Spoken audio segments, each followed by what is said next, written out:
وقت کا یزید، اس وقت کا فرعون اور دور حاضر کا یحییٰ خان پارٹ ٹو، جو پاکستان کے اوپر غیر قانونی غیر آئینی طریقے سے مسلط ہے، کیونکہ اس کو لایا گیا تھا پاکستان کو توڑنے کے لیے۔ اس نے جمہوریت کے اوپر پیشاب کیا تو محسن نقوی پیدا ہوا۔ محسن نقوی آج آ کے بتا رہا ہے سیاستدانوں کو، کٹھ پتلی سیاستدانوں کو، کہ پچھلے 3 سال سے جو نظام تم لوگ چلا رہے ہو، سیاسی نظام، وہ کولیپس ہو چکا ہے، وہ ناکام ہو چکا ہے۔ اس کے لیے ہمیں مزید چھوٹے صوبے بنانے ہوں گے تاکہ نظام کو بڑی آسانی سے چلایا جا سکے۔ جرنیل کے اس پیشاب کی گفتگو ملاحظہ فرمائیں۔ آپ 10 سال بعد بھی یہیں بیٹھے ہوں گے اور اسی طرح تقریر کر رہے ہوں گے اور اسی طرح اپنے مسئلے بیان کر رہے ہوں گے، اس نے ایسے کا ایسا رہنا ہے، کیونکہ یہ سسٹم جس کے اندر ہم رہ رہے ہیں یہ کولیپس کر چکا ہے، آپ مانے نہ مانے۔ A whole lot of bullshit۔ یہ جرنیل کا فضلہ، جرنیل کا گند پھیلاتا ہے۔ یہ کہنے کی کوشش کر رہا ہے کہ جو 70-78 سال سے جمہوریت چل رہی ہے، جس میں غالباً 80% اس کے مالک کے پیو دادوں کے مارشل لاز رہے ہیں، یہ کہہ رہا ہے کہ وہ جمہوریت کولیپس کر گئی ہے۔ آپ بیٹھے رہیں، 10 سال بھی ایسے بیٹھے رہیں گے تو نظام ایسے ہی چلے گا۔ آپ مانے نہ مانے، یہ نظام کولیپس کر چکا ہے۔ جو نظام پچھلے 3 سال سے اس کی بہن کا ہسبینڈ چلا رہا ہے، یہ کہہ رہا ہے کہ وہ کولیپس کر چکا ہے۔ اب یہ چاہتا ہے، ظاہر ہے یہ جرنیل کا فضلہ، جرنیل کا گند ہے، اسی کا گند پھیلاتا ہے، تو یہ گند یہ پھیلا رہا ہے کہ جرنیل اب باوردی صدر بننا چاہتا ہے۔ اس نے وردی نہیں اتارنی، کیونکہ اگر اس نے مشرف کی طرح اتار دی تو وہ بھی کسی کیانی کے ہتھے چڑھ جائے گا اور پھر ہٹا دیا جائے گا۔ وہ باوردی صدر بننا چاہتا ہے، پاکستان کو مزید چھوٹی چھوٹی فیڈریشنز میں یا صوبوں میں تبدیل کرنا چاہتا ہے۔ اس کے لیے یہ ان دو سیاسی جماعتوں، بھٹو کی گندی نسل اور نواز شریف کی گندی نسل کے کان میں روڑ رہا ہے پکڑ کے، کہ آسانی سے مان جاؤ، یہ جو تم لوگوں نے نورا کشتی لگائی ہوئی ہے، بیان بازی چل رہی ہے، حالانکہ انہی کی ماں سے چل رہی ہے، لوگوں کو کشمیر کے معاملات سے ڈسٹریکٹ کرنے کے لیے۔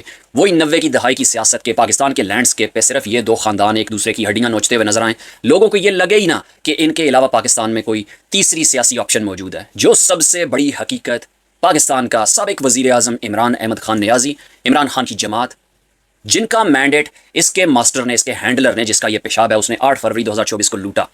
یہ پاکستانیوں کو یہ باور کرانے کی کوشش کر رہے ہیں کہ پاکستان میں جمہوریت نہیں چل سکتی، اگر چلانی ہے تو صرف یہ دو خاندان چلائیں گے۔ اور اس جمہوری نظام جو ابھی تک اس کو جرنیل گھسیٹتے آئے ہیں، رن کرتے آئے ہیں، اپنی مرضی سے چلاتے آئے ہیں، اب اس میں تھوڑی بہت تبدیلی کی ضرورت ہے۔ یہ جو اپنا نظام ہے، جو مین سسٹم ہے، جو ڈیپ سٹیٹ ہے، اس کے کولیپس کرنے کی بات نہیں کر رہا۔ ڈیپ سٹیٹ کو یہ ایسے ہی رن کرنا چاہتے ہیں۔ یہ جرنیل CDF، commander of defence forces یا چیف آف ڈیفنس فورسز بن کے پاکستان کی تمام افواج پہ قبضہ کر چکا ہوا ہے۔ اب یہ باوردی صدر بن کے اگلے 10 سے 15 سال تک، جب تک کتے کی موت نہیں مر جاتا، پاکستان کے اوپر مسلط رہنا چاہتا ہے، کیونکہ یہ خود نہیں تھا آیا، اس کو لایا گیا تھا کہ پاکستان کے جا کے ٹکڑے کرو۔ ایک تو پریکٹیکلی یہ پاکستان کے ٹکڑے ایسے کریں گے کہ چھوٹے صوبے بنائیں گے، چھوٹی چھوٹی فیڈریشنز بنائیں گے، پروونسز بنائیں گے، اور اس کو بڑی آسانی سے کنٹرول کریں گے۔ ہر جگہ پہ ایک بریگیڈیئر بٹھا دیا جائے گا ہر ایک صوبے میں۔ ابھی تو کرنل صوبے رن کر رہے ہیں نا بڑے، پھر سیکٹر کمانڈر ہو جائیں گے ان چھوٹی چھوٹی فیڈریشنز کے، بڑی آسانی سے رن ہوگا۔ لیکن جو حقیقی طور پہ پاکستان کو توڑنے کی یہ کوشش کر رہا ہے، وہ تمام اقوام میں نفرت پیدا کر کے پاکستان کے خلاف، اور خاص طور پہ انفارچونیٹلی پاکستان کے صوبے پنجاب کے خلاف۔ کشمیریوں پہ پچھلے 2 ماہ میں انہوں نے وہ ظلم کیا کہ شہادتوں کی تعداد 87 ہو چکی ہے، اور اس میں زیادہ تر نوجوان انہوں نے شہید کیے ہیں۔ ان کی ماؤں، بزرگوں، بھائیوں، بچوں، بیٹیوں، بہنوں کے دلوں کے اندر شدید نفرت پائی جا رہی ہے۔ وہ ان کو کافر کہہ رہی ہیں، وہ ان کو بے غیرت کہہ رہی ہیں۔ آج کوٹلی میں ان کے مظالم ہم نے دیکھے ہیں، اس پہ میں دوسری ویڈیو میں بات کروں گا۔ لیکن کہنے کا مطلب یہ کہ یہ ذہنی مریض پاکستان کو نفرت کی آگ میں جھونک کر ٹکڑے ٹکڑے کرنے کی سازش پہ بڑے طریقے سے اور کامیابی سے عمل کر رہا ہے، اور اس کا فضلہ چھوٹے صوبے بنانے کی افادیت بیان کر رہا ہے۔ اب یہ سنیں کہ اس کا حل بھی بتا رہا ہے۔ حل ایک ہے، آپ کو ایڈمنسٹریٹو یونٹس، صوبے، اس کو جو مرضی نام دے دیں، اس کو لے کے جانا پڑے گا عوام کی سطح ہاں پر۔ جی، ایڈمنسٹریٹو یونٹس، چھوٹے صوبے، جن کو ایک سیکٹر کمانڈر رن کرے گا، جو بریگیڈیئر ہوگا، میجر ہوگا، وہ اب چھوٹے چھوٹے صوبے رن کرے گا، اور پھر اس طرح ساری زندگی، جب تک کتے کی موت نہیں مر جاتا یا سور کی موت نہیں مر جاتا، یہ ذہنی مریض یہ پاکستان کے اوپر مسلط رہے گا، اور یہ اس کا فضلہ غالباً اس کا وزیر اعظم ہوگا چھوٹے صوبوں کا۔ اب یہ بتا رہے ہیں کہ نظام جو پچھلے 3 سال سے وہ چلا رہا تھا، جو اس نے انسٹال کیا، عمران خان کا مینڈیٹ لوٹ کے اس نے وہ نظام انسٹال کیا، اب وہ جی ناکام ہو چکا ہے۔ ڈرامے دیکھیں ان کے، عوام کو انہوں نے چے سمجھا ہوا ہے کہ جی نظام کولیپس ہو گیا۔ نظام وغیرہ کوئی کولیپس نہیں ہوا، یہ نیا سیاسی تجربہ کرنا چاہ رہا ہے، یہ پاکستان کے اوپر مسلط رہنا چاہ رہا ہے۔ ڈیپ سٹیٹ جرنیلوں کی، پاکستان کی فوج کی، اس صہیونی فوج کی ڈیپ سٹیٹ پاکستان کے اوپر ہمیشہ مسلط رہنا چاہتی ہے۔ بس یہ پاکستان کو مزید چھوٹے چھوٹے ٹکڑوں میں تقسیم کر کے اس پہ کنٹرول آسانی سے کرنا چاہتے ہیں۔ They want to make the business easier to run, اس کے علاوہ اور کچھ نہیں ہے۔ وہ ڈٹرمنڈ ہے آپ کے اوپر جب تک مرتا نہیں ہے حکمرانی کرنے کے لیے۔ پھر یہ کہہ رہا ہے کہ وہ سب کچھ لے کے آ رہا ہے پاکستان میں۔ یہ بھی بکواس سنیں اس فضلے کی، اس جرنیل کی پارٹی کی یہ بات سنیں۔ ایک بندہ آپ کے لیے اتنی بڑی بڑی اپرچونیٹیز لے کے آ رہا ہے، اس لا کے اس پلیٹ میں رکھ دیے، اور سب سے بڑا کریڈٹ اس شخص کو جاتا ہے کہ وہ کوئی ریڈ لائن ہے جو کراس نہیں کرنا چاہتا. اندازہ لگائیں اپرچونٹیز لے کے آ رہا ہے پاکستان سے. انٹرنیشنل کمپنیز یہ آپ خود سرچ کر لیں, اپنے بزنسز پاکستان سے سمیٹ کے پاکستان چھوڑ کے جا چکی ہیں. پاکستان کی جی ڈی پی آپ خود سرچ کریں, آپ خود جاننا شروع کریں. آپ کے اپنے گھریلو معاملات آپ زیادہ بہتر سمجھتے ہیں کہ کیسے ہیں فائنینشلی. پاکستان میں عام لوگ ایک ایک وقت کی روٹی کو ترس رہے ہیں.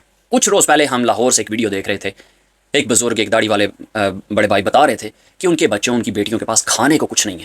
کبھی وہ داتا صاحب سے لے کے جا رہے ہیں, کبھی کہیں اور سے لنگر لے کے جا رہے ہیں اپنے بچوں کو فیڈ کرنے کے لیے. پاکستان کے یہ حالات ہیں. عام پاکستانی زندگی اور موت کی کشمکش میں ہے, ایک وقت کی روٹی کو ترس رہا ہے. اور یہ جرنیل کا فضلہ کہہ رہا ہے کہ وہ جرنیل اپرچونٹیز لے کے آ رہا ہے. اس جرنیل نے, اس ذہنی مریض نے کہا تھا کہ 1 سال کے اندر معیشت ٹھیک ہو جائے گی. معیشت کا بٹھا بٹھا دیا اس جرنیل نے. یہ کبھی سعودی عرب سے پیسے مانگتے ہیں, کبھی امریکہ سے پیسے مانگتے ہیں. اس کو یہ فضلہ اپرچونٹیز کہہ رہا ہے. اور پھر کہہ رہا ہے کہ وہ شخص ریڈ لائن کراس نہیں کر رہا. وہ ذہنی مریض جب سے پاکستان کے اوپر مسلط ہوا ہے, جب سے لایا گیا ہے, خود نہیں تھا آیا, لایا گیا پاکستان کو توڑنے کے لیے, وہ ہر ریڈ لائن کراس کر رہا ہے.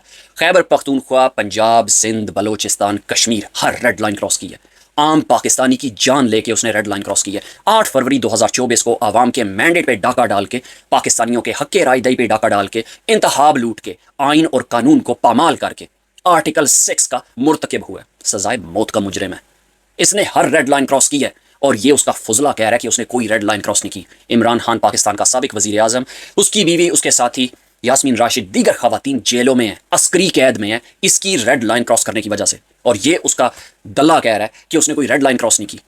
کشمیر میں پچھلے 2 مہینوں سے ریڈ لائن پہ ریڈ لائن کراس ہو رہی ہے. نوجوانوں کی لاشیں اٹھ رہی ہیں, وہاں کی مائیں اپنے بچوں کے بے جان جسم اٹھا کے رو رہی ہیں. یہ کہہ رہا ہے کہ ریڈ لائن کراس نہیں کی. یہ پاکستانیوں کو چیز سمجھتے ہیں. یہ اس کا فضلہ اس کو ڈیفینڈ کر رہا ہے, اس کے اگلے آنے والے سسٹم کے بارے میں آپ کو بتا رہا ہے. یہ بھٹو کا ہائیبرڈ بھٹو, نوڈیرو کا خسرا, اور یہ جو مریم نوازہ پلاسٹک کی بڈی, یہ چوں بھی نہیں کریں گے. جو جرنیل چاہتا ہے یہ کریں گے, ورنہ ان کی تشریفیں لال کر دی جائیں گی. جرنیل جیسے اپنے آپ کو پاکستان کے اوپر اگلے 10 سال کے لیے حکومت کرتا ہوا دیکھ رہا ہے, وہ وہی کرنے جا رہا ہے. کوئی نظام کولیپس نہیں ہوا, وہ اپنے لیے سہولیات یا آسانیاں پیدا کرنے کی کوشش کر رہا ہے. ڈیپ سٹیٹ پاکستان کے اوپر مسلط ہے اور رہنا چاہتی ہے جب تک پاکستان کا ایک عام شہری, عام سٹوڈنٹ, عام پڑھا لکھا نوجوان یا عام لوگ سڑکوں پہ آ کے اس ذہنی مریض کی ریڈ لائن کراسنگ کو بریک نہیں لگاتے. پاکستان پائندہ باد. عمران خان زندہ باد.